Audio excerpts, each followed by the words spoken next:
नमस्कार, जय जगन्नाथ, जय श्रीराम।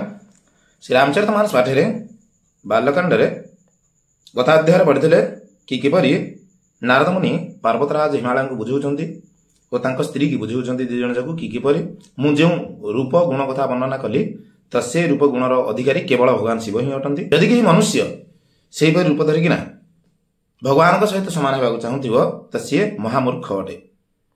तो से विषय पद कथा कहते आगु को पढ़ा।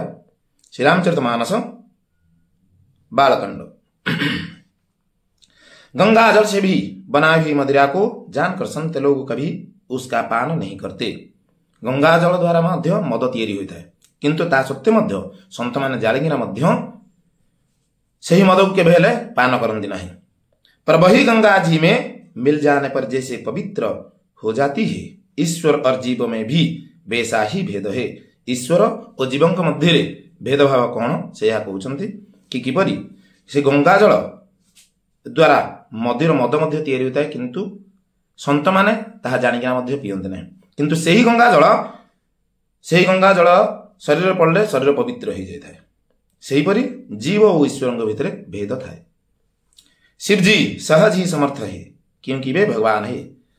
शिव सहजरे सब प्रकार समर्थ तांको शरीर अच्छी, कहीं से भगवान अटंती। इसीलिए इस विवाह में सब प्रकार कल्याण है। से यही विवाह किसी भी संदेह न रखिकिना ये विवाह कल्याण युक्त अटे। परंतु महादेव जी की आराधना बड़ी कठिन है, फिर भी क्लेश तप करने से वे बहुत जल्दी संतुष्ट हो जाते हैं। किंतु महादेव का आराधना करना बड़ा कठिन अटे, किंतु ता सत्य मध्य जदि तुम तपस्या कर तो सी जल्दी ही बहुत शीघ्र ही से संतुष्ट हो जाते। यदि तुम्हारा कन्या तप करी तो त्रिपुरारी महादेव जी होनहार को भी मिटा सकते हैं। यदि तुम झील तपस्या करे तो त्रिपुरारी महादेव मध्य होनहार अर्थात जहाँ संभव ताकू मध्य से असंभव कर दियंती। यद्यपि संसार में वर अनेक है, पर इसके लिए शिव जी को छोड़कर दूसरा वर नहीं है।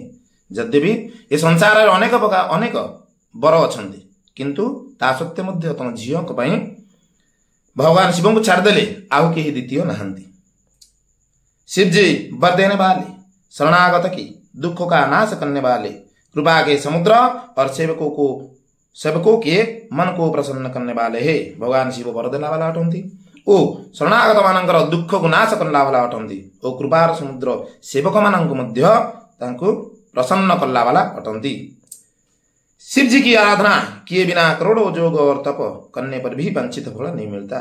जे भगवान शिव आराधना न करिकिना कोटि कोटि योग तपस्या करे मध्य तांको वांछित फल प्राप्ति ही न थाए।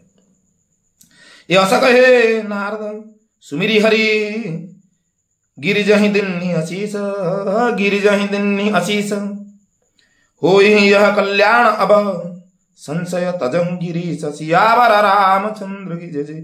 सतुलित मधुहा।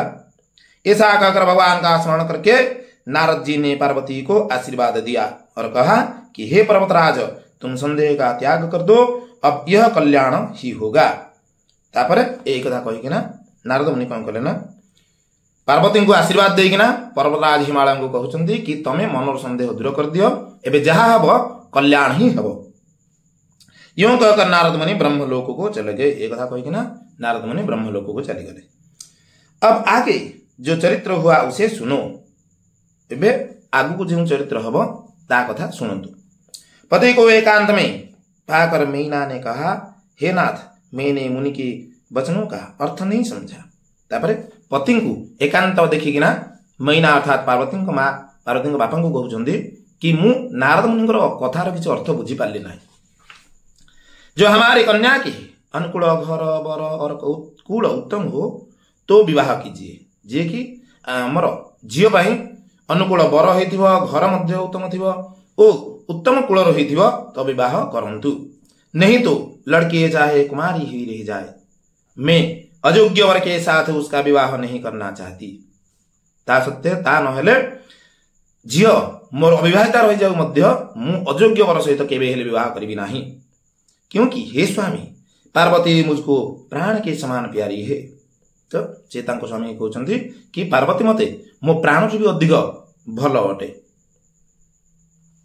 यदि पार्वती के योग्य वर न मिला तो सब लोग कहेंगे कि पर्वत स्वभाव से ही जड़ मूर्ख होते हैं। यदि पार्वती को उत्तम वर न मिलला तो समस्ते कहिबे कि पर्वत अर्थात हिमालय राजन पुत्री से हिमालय राजन को समस्ते कहिबे कि पर्वत मूलरू ही से जड़ और मूर्ख अटे बोली। हे स्वामी, इस बात को विचार कर ही विवाह कीजिएगा। तापर से स्वामी कहते कि एक कथा गोटे विचार करकिना विवाह करेंगे, जा संगे विवाह करेंगे, जिसमें फिर पीछे हृदय में संताप न हो, जहाद्वारा कि पछरे संताप न करने पड़े। इस प्रकार कहकर मैना पति के चरण पर मस्तक रखकर गिर पड़ी। एक कथा कहीकिना मैना अर्थात पार्वती माँ हिमालय गोड़ तले पड़ीकिना बसी पड़े। तब हिमवान ने प्रेम से कहा, चाहे चंद्रमा में अग्नि प्रकट हो जाए पर नारद जी की वचन झूठी नहीं हो सकती। तापरे हिमालय पर्वत कहउचंदी पर प्रेमर सहित स्त्री की कहउचंदी कि चाहे जहाँ भी हो जाऊ, चंद्रमा रे अग्नि प्रकट हो जाऊ मध्य, किंतु नारद मुनि कथा केबे हेले मिछ हेबो नाही। प्रिया सोचु परिहरहु सब सुमिरहु श्री भगवान, सुमिरहु श्री भगवान। ए पार्वती ही निरमय जे ही सोई करे ही कल्याण सियावर रामचंद्र की जय। 71 दोहा। हे प्रिय, सब सोच छोड़कर भगवान का स्मरण करो। तापरे से स्त्री की कहउचंदी कि सब प्रकार भावना चिंता भावना सब छाड़ दियो और भगवान को स्मरण करो। जिन्होंने पार्वती को रचा है वे ही कल्याण करेंगे। जे पार्वती की रचना करचंदी से निश्चय कल्याण करिवे। आज मैं एठी रखिबा 70 71 दोहा पाठ कले। एथिरे हमें देखिले कि किपरि पति पत्नी अर्थात पार्वतींकर माँ बापा दिजन जाक कथा होचंदी कि केमिति भी जो गुण दोष कहिले भगवान शिवंकर कहले मध्य जहाँ गुण दोष अच्छी सेगुड़ाक आम देखिकिना जाशुणी केमिति आम झील को आमर एमितिया बर हाथ में देदेवा। तो से कथबार्ता होने भितर कि कौन करवा ए विषय पर कौन विचार करवा। तो आगक आम आहरी अधिका पढ़ा। तो आज ये रखिली। जय जगन्नाथ, जय श्रीराम।